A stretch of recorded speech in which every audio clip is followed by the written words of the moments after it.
Hi everyone, this is Jim. Welcome to this Blitz chess postmortem video. This is a postmortem of my Blitz chess game number 115 where I was black here and my opponent played the English opening, c4.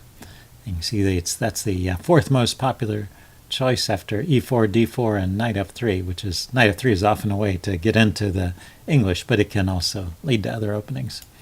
Anyway, I play knight f6, the main move. You can also go with e5, kind of a reverse Sicilian, e6, which I play later, or c5, going into a symmetrical English.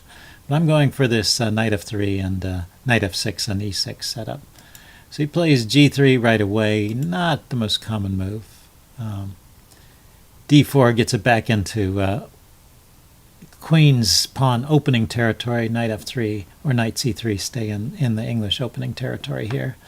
And g3, usually knight c3 and g3 often go together with this plan of putting the bishop there and trying to dominate the light squares. So g3 first is fine. I play that way sometimes myself when I'm playing the English. e6, and then bishop g2, logical follow-up to g3.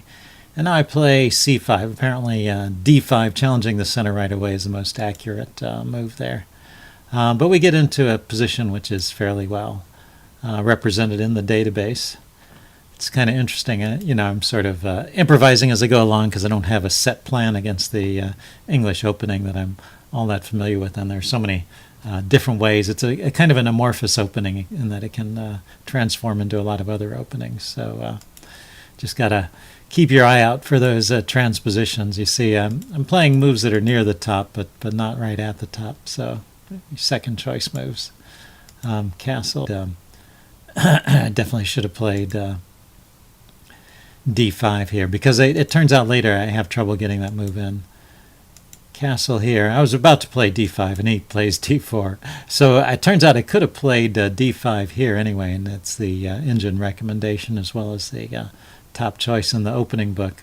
So this was maybe my last chance to play d5. I take the pawn instead and then play a6, which also, if you look at this was an opening book recommendation, and it's one of the top choices of the engine, in addition to these queen moves, queen a5 and queen b6, which are kind of interesting. Yeah, I didn't think about the queen moves until later, and at a time I didn't feel like it was good. I thought about it. So apparently e4 there was not the most accurate move. The engine likes bishop f4, which is a nice idea, combining threats here along this dark diagonal with maybe a knight coming into b5. It could happen even as a sacrifice if he can sink a knight on c7 to good effect. But yeah, just a good spot for that bishop, it looks like. Okay, but e4 was played, and we're pretty much out of the opening book at that point. So let's check this out.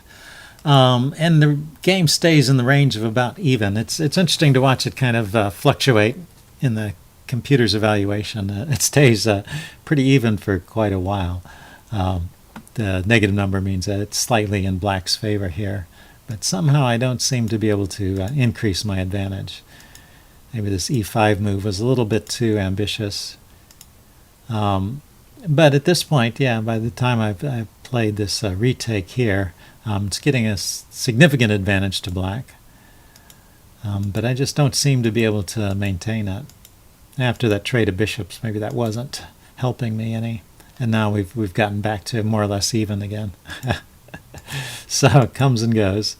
But I'm not losing either, so it's just interesting. There are no big tactical opportunities were missed in this part of the game. We're all just making pretty normal moves.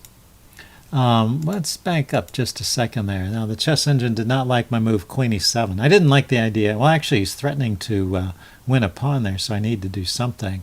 The engine is recommending rook d6. So yeah, maybe that's a more active way to defend the knight. So bishop takes, rook takes, and then I don't end up with the pawn weaknesses. So after queen e7, he always has the opportunity of exchanging here and even taking the queens and damaging my pawn structure. I didn't think that would be that harmful, but maybe it would be good for white, I guess.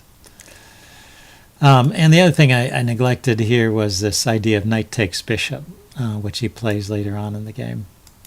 I thought, hey, I open up the A file, and my rook gets active, and I should be good for that.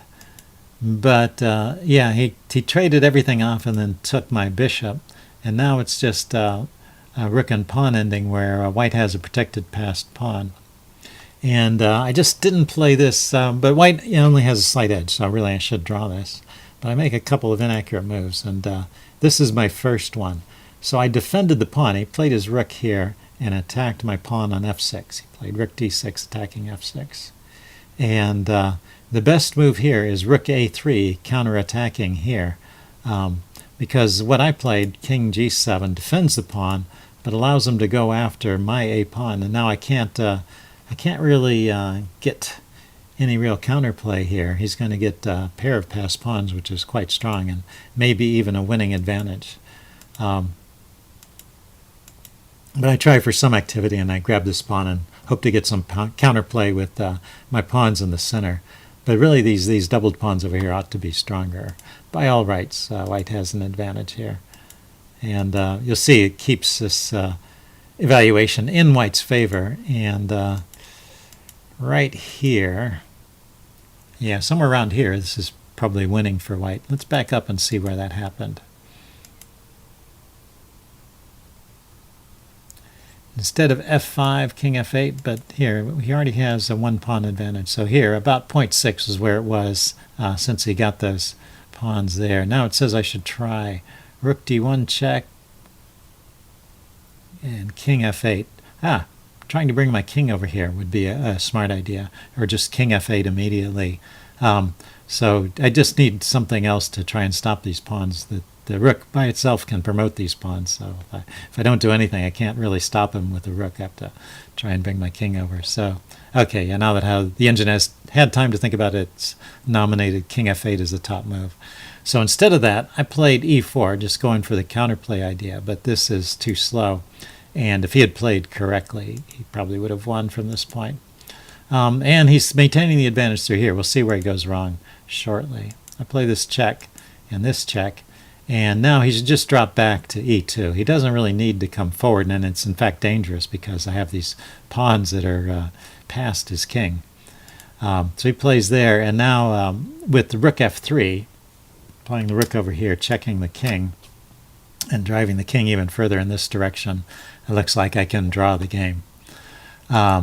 I played e3 instead, and that gives white his advantage back. But he has to play king f3, and he wasn't thinking that way. He played c7, and now black can win with e2. So this is a pretty interesting moment. So yeah, I did not think of e2 because he's going to queen the next move. I figured I had to stop him from queening. So let's watch how this goes. e2, c8 queen, and now e1 queen. So white queened first, and he gets a move with the queen. But what can the queen do? There's no checks.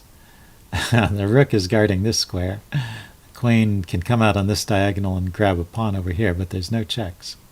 And then queen takes f5. Okay, that's a logical move. And then this is good for me because I have rook d4 check. And king g5, and there's a mate. There's a mate there, starting with queen d2 check.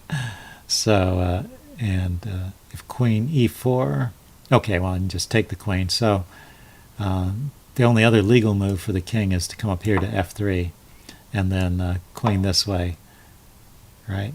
And the king can't get back to defend the queen. So I'm going to win at least a queen there. Okay, so let's look at the other direction. King going to g5. New variation. Queen d2 check. And queen f4 interposing would just lose material. So king moves. There's no legal moves here. No legal moves here. His only move is here. And then this rook here is also winning the queen.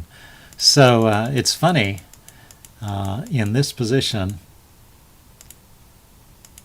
after c7, the best move is to ignore the fact that white is going to queen and push your pawn, because white cannot stop black from queening, And white's queen, even though it gets the first move, doesn't have a useful move, and black's queen and rook do have useful moves. So this is winning for black with the move e2. So that's the kind of thing in a slow game you might be able to calculate. You're probably going to miss that in a blitz game and play the natural move rook c7 like I did. So he queens and I queen. And he takes my pawn, rather. He queens, I take his queen, and then he takes my pawn. And now it's about even. A third of a pawn is just not enough. It's not a winning advantage. So white is slightly better. But with careful play, I should draw this. And what happened here in the game was actually white ran out of time, and so I won on time. But I thought that was pretty interesting, especially that last part. Hope you guys enjoyed that. Leave any comments you have in the section below, and I'll see you again soon. Bye.